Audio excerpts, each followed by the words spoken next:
అసలు ఏం జరిగిందంటే అన్నా, రీసెంట్ గా నేను అలా రోడ్డు మీద వెళ్తుంటే ఒక బాబాయ్ అయితే కనపడ్డారు భయ్య. ఈయన జస్ట్ ఆస్ట్రాలజీ చెప్తారంట. ఏది క్రిటిసైజ్ ఏం చేయట్లేదు కానీ జస్ట్ ట్రై చేద్దాం అలా ఒకసారి వెళ్ళాను. జస్ట్ ఫస్ట్ అయితే అలా పేమెంట్ చేసి కూర్చున్నాను. ఖర్చులు ఎక్కువైపోతున్నాయి, సంపాదన తక్కువైతుంది. అనుకున్నది కావటం లేదు.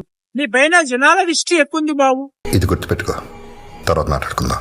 నువ్వు 70 సంవత్సరాలు బతుకుతావు. శుక్రమహాదశ ప్రారంభం అవబోతుంది. అంటే శనిగా సెట్ అయిపోయినట్టేనా? ఆల్మోస్ట్ అయిపోయినట్టే.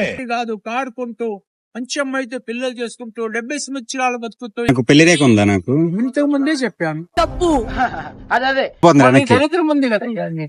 నాకు కథం, నాకు ఇష్టం లేదు. ఎందుకంటే మొత్తం అర్థమైపోయింది, ఈ ప్రపంచంలో ఏమీ లేదు. ఆస్ట్రాలజీ అనేది మీరైతే నమ్మాలా లేదనేది మీ ఇష్టము. బట్ నేనైతే నా మీద ఫండ్ జనరేట్ చేసుకుని నేనైతే వీడియో అప్లోడ్ చేస్తాను. So please enjoy. Thank you. కొంచెం అంతమైపోతుందని టీవీ 9లో చెప్తే నమ్మలేదు. ఈ పరిణామాలన్నీ చూస్తుంటే నమ్మాల్సి వస్తుంది వెంకటరమణ.